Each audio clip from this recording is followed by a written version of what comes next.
La mémoire. Vous savez combien la mémoire est nécessaire pour le lien social, même pour le rapport à soi, quand on accompagne des familles qui sont touchées par la maladie d'Alzheimer de l'un des leurs.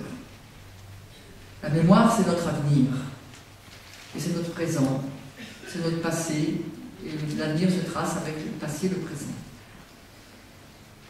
Dans le pardon, la mémoire est mise à l'épreuve. Elle est prise au piège entre deux mâchoires. La mâchoire du trop-plein de mémoire et la mâchoire du défaut de mémoire.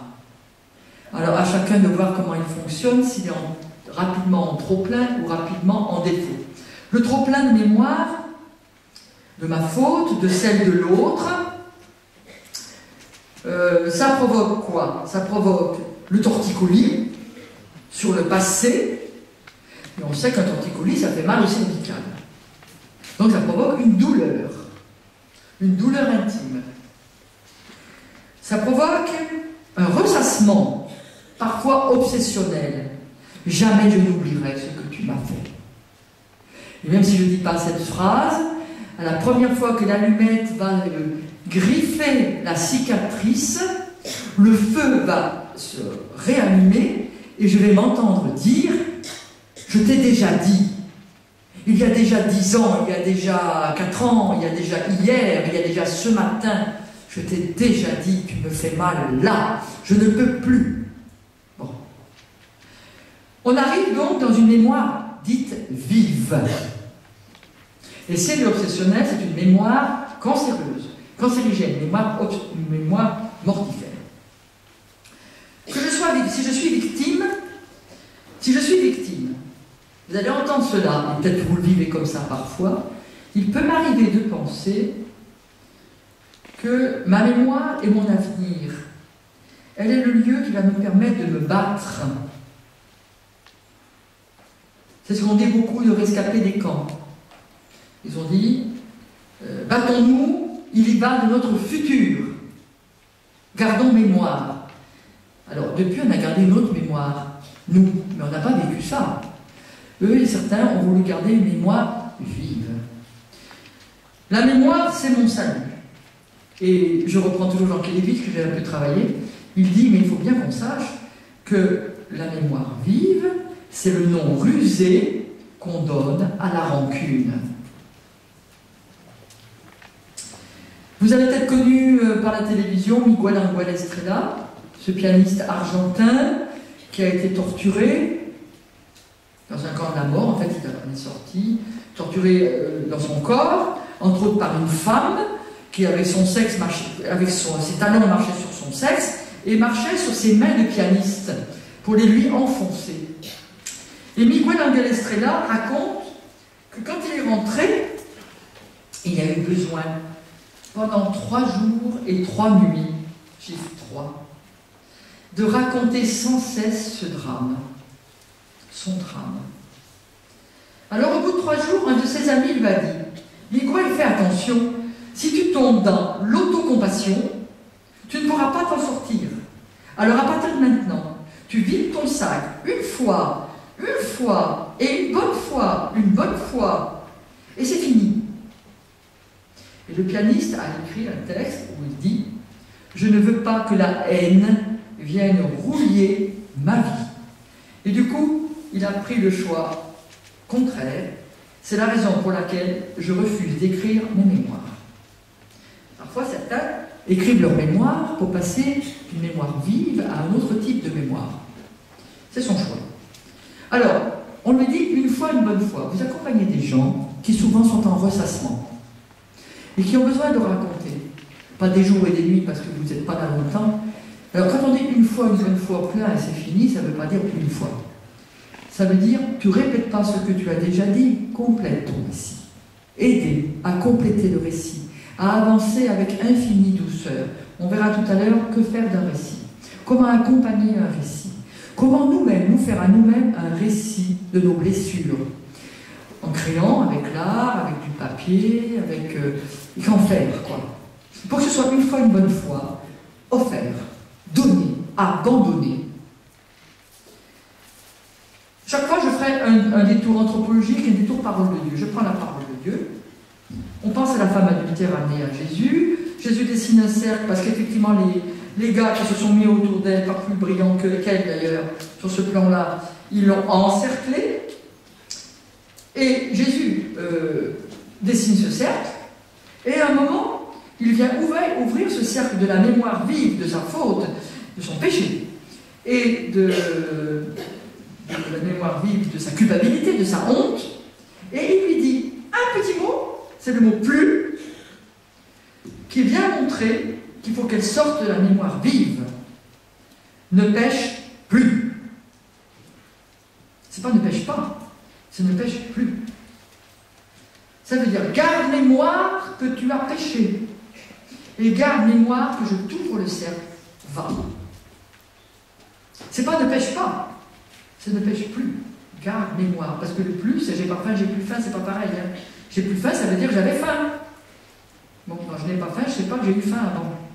Voilà, garde mémoire. Maintenant, on est au défaut de mémoire. Alors, défaut de mémoire, c'est le rêve du coup de gomme. C'est le rêve du compteur remis à zéro.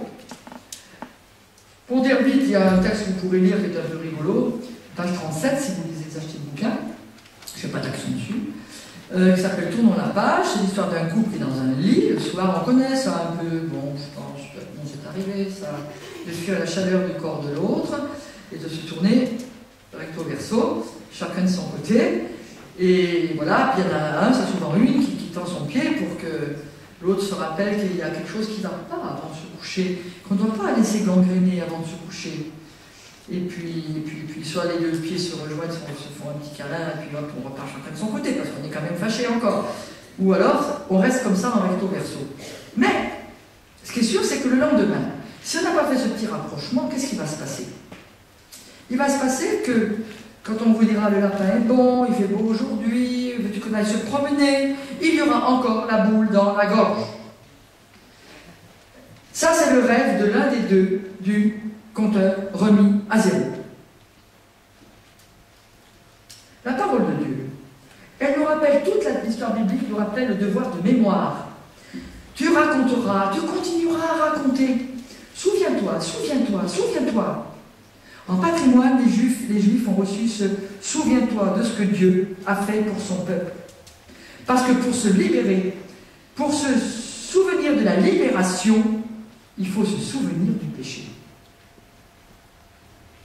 Dans l'Évangile, Jésus rappelle avec force « Si tu te souviens que ton frère a quelque chose contre toi, laisse-la, ta messe, tes offrandes, va te réconcilier avec ton frère. » Et si ce n'est pas possible, trouve quelque chose, un petit quelque chose qui manifeste que tu peux quand même aller à la messe, mais un petit quelque chose qui manifeste que tu veux quitter le défaut de mémoire, ou le trop-plein de mémoire. Donc alors, que faire sa mémoire? C'est de passer d'une mémoire vive à une mémoire cicatrisée. Le pardon ne peut être un grand oubli. Le pardon ne peut être une anesthésie générale. Une amnésie organisée.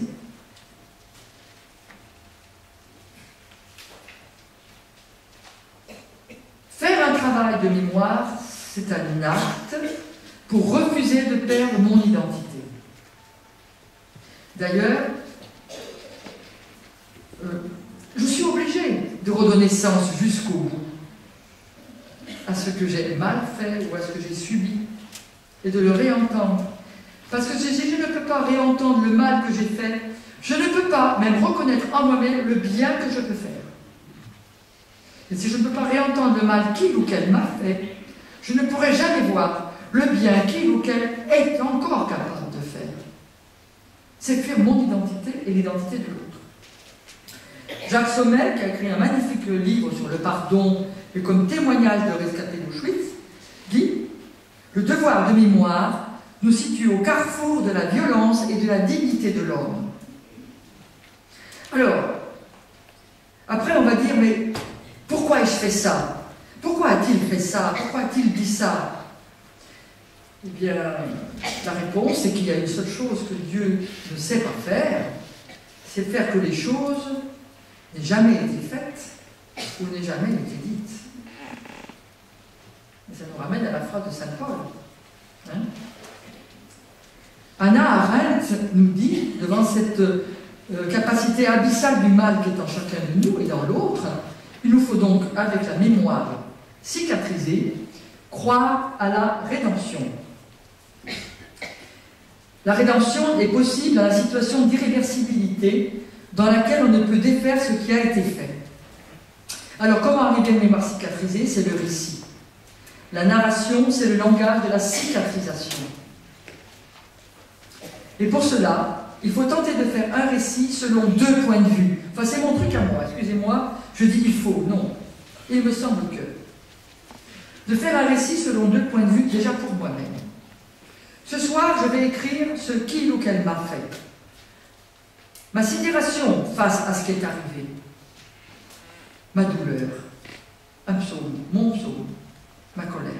Et puis, un peu plus tard, sans me relire, j'écrirai qu'est-ce qui me semble, pourquoi il a tenté ou elle a fait ça, m'a fait ça. J'oublie ma douleur, j'essaie de savoir le pourquoi de l'autre. Après, on peut tenter de se rencontrer pour faire la même démarche. Aujourd'hui, c'est moi qui parle, regarde ce que tu as fait de moi. Dans quelque temps, c'est l'autre qui parle. Écoute, pourquoi j'ai fait ça de toi? Je suis certainement un idiot, un crétin, une imbécile d'avoir fait ça. Et si c'est conscient, ben peut-être parce que tu m'avais fait ça un jour. Écoute, on s'écoute, on ne parle pas. Ça, c'est la cicatrisation qui est en cours. Comprendre, c'est déjà un peu pardonner. Et pour cela, il faudra consentir à une dénarration, c'est-à-dire à une narration non organisée. Quand vous accompagnez quelqu'un, tentez de faire selon les deux points de vue. Après, on parlera de l'aveu. L'aveu, du verbe avouer, c'est une connotation d'exigence venue de la justice. Mais en fait, l'aveu, ça dit que ce que je vais mettre en mots, au nom de ma liberté, sous un regard d'amour, c'est les deux exigences de l'aveu, ce que je vais mettre en mots va me redonner à moi un caractère humain. Parce que quelqu'un qui n'avoue pas ne peut pas retrouver un caractère humain. C'est moi qui ai fait ça. Ce ça peut être un cadavre ensanglanté. Ce ça peut être une parole meurtrière. De pouvoir le redire, le regarder, c'est libérateur. Il faut savoir que dans la parole de Dieu, dans toutes les paraboles que Jésus nous a offertes, l'aveu n'est jamais détaillé. Le Christ ne réclame pas un aveu détaillé. On verra tout à l'heure avec l'enfant prodigue. Il fait premier aveu. L'importance, c'est pas le péché, c'est le pécheur. C'est pas la liste, c'est le regret, c'est le repentir. Et c'est surtout l'amour de Dieu de nous.